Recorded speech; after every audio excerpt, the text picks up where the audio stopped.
Bonjour à tous. Aujourd'hui, je vais vous faire rentrer dans les coulisses de mon livre Happy Ending et je vais vous raconter la genèse de cet ouvrage.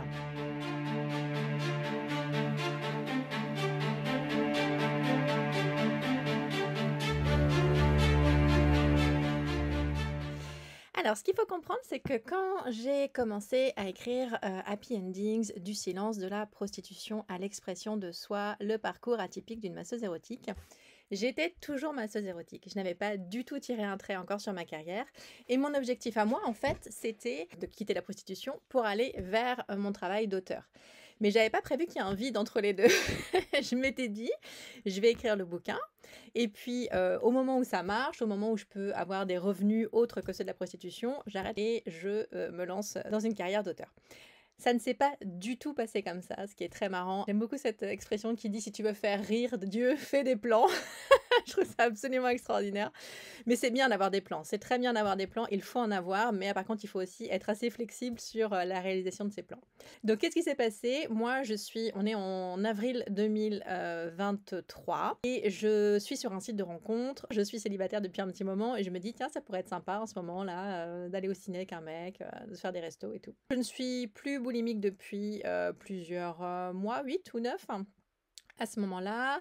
Donc je me sens vraiment bien, bien dans ma peau, bien dans ma vie. C'est sûr que je suis toujours masseuse érotique, mais pour moi, vu que c'est pas vraiment un problème, autant profiter de la vie. Je suis sur ce site de rencontre et je rencontre cette personne, Christophe, donc très beau mec, une belle situation, une petite fille, enfin bon, tout match. Je me dis super, ça va le faire, ça va être sympa. Je lui parle de mon métier et bien sûr, comme tout mâle normal, il me dit non, non, mais moi, j'ai pas prévu de vivre avec une masseuse érotique. Enfin, en gros, ça me convient pas. Donc, quel est ton plan? Enfin, je veux dire, quand est-ce que tu sors de cette activité, quoi?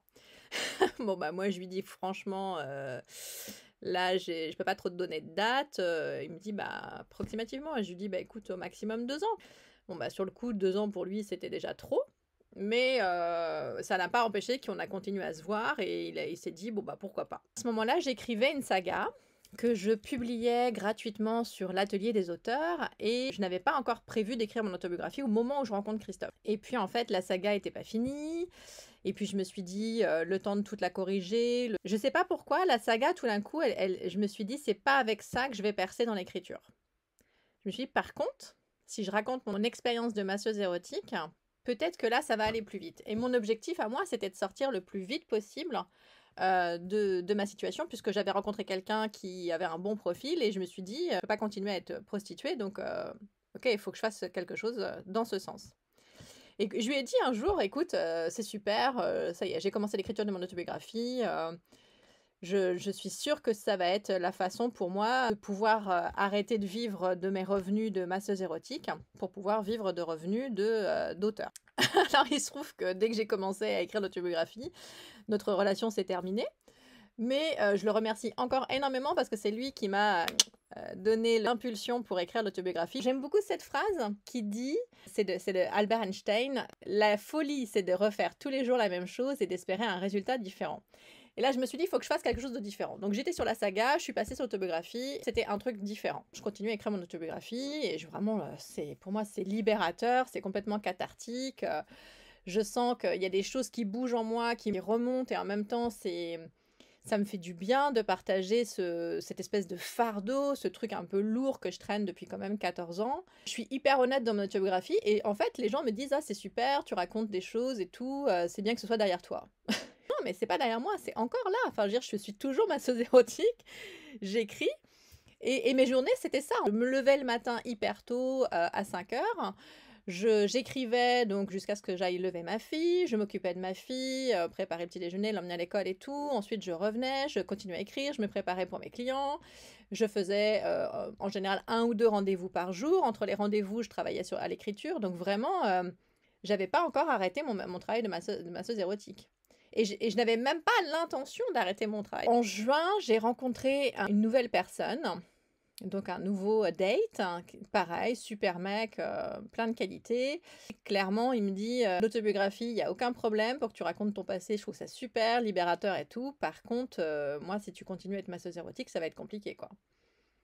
Et là, quand même, je me dis, ça fait plusieurs fois qu'on me dit ça, ce qui est tout à fait normal, hein, je l'entends. peut-être falloir que je change ma stratégie, quoi. Et je vais chez ma thérapeute en me disant, ouais, j'ai rencontré un mec pas mal, quand même j'ai un coup de cœur, ça m'embête de continuer mon métier. Enfin, c'est pas que ça m'embête de continuer mon métier, je lui dis, je sais que je vais le perdre si je continue mon métier.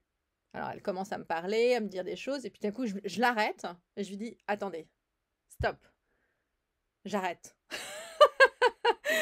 La lumière divine était rentrée en moi, et je, et je lui dis, non mais j'arrête. Elle me dit, mais comment ça, vous arrêtez quoi? L'autobiographie, la séance, qu'est-ce que vous arrêtez? Je dis, j'arrête mon métier. Le truc pas du tout prémédité, j'ai pas un rond de côté. D'ailleurs, j'ai utilisé tout l'argent que j'avais gagné ces derniers temps pour pouvoir, entre guillemets, moins travailler et passer beaucoup de temps à écrire. Donc j'ai puisé un petit peu dans mes réserves pour vivre comme on vivait avant, sans perdre notre train de vie habituel. Je saute dans le vide, quoi.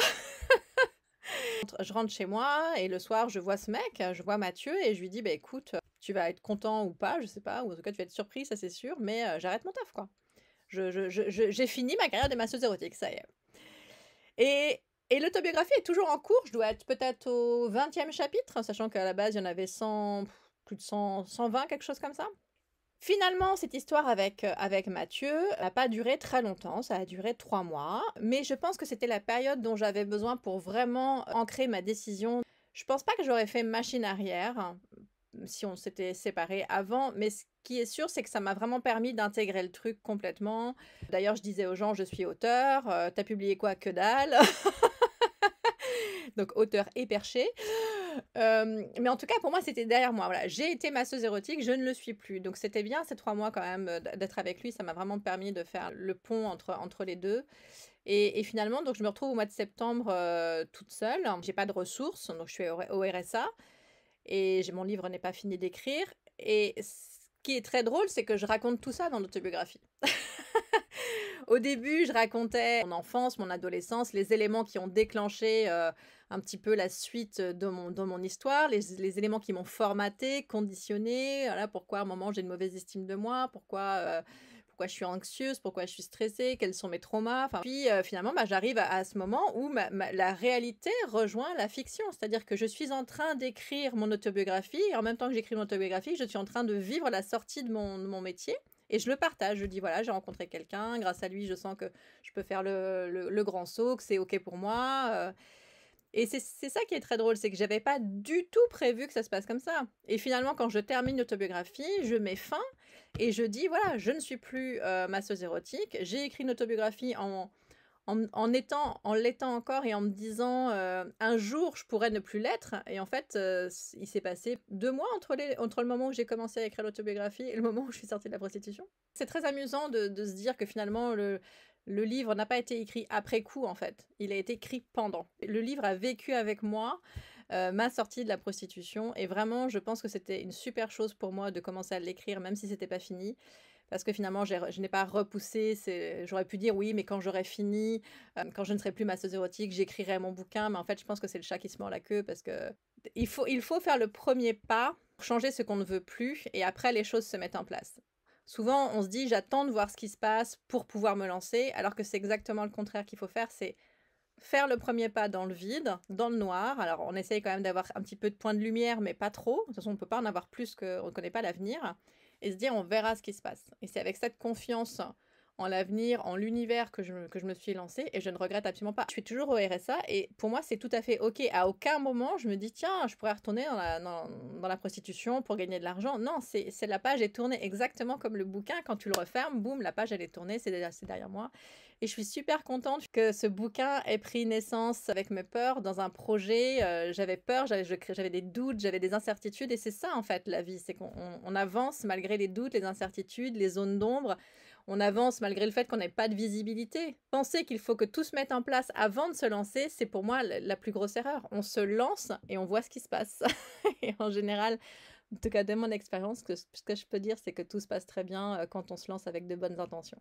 C'était la genèse de mon livre Happy Endings, du silence de la prostitution à l'expression de soi. Un bouquin dans lequel j'ai raconté vraiment ma vie avec beaucoup d'authenticité. J'ai pas raconté toute ma vie, mais des éléments importants par rapport à ce métier de masseuse érotique. J'ai vraiment parlé avec mes tripes. J'espère que c'est un bouquin qui pourrait être inspirant pour des personnes qui sont dans une situation où elles se sentent bloquées, parce que moi, entre la boulimie et la prostitution, j'étais quand même bien bloquée de partout. Je me disais, mais comment je vais changer ça? C'est le bordel. Et vraiment, je souhaite que ces personnes puissent se dire, attends, si elle l'a fait, moi, je peux le faire aussi. Pourquoi pas? Allez, on se lance. Belle journée à vous et je vous dis à bientôt. Ciao!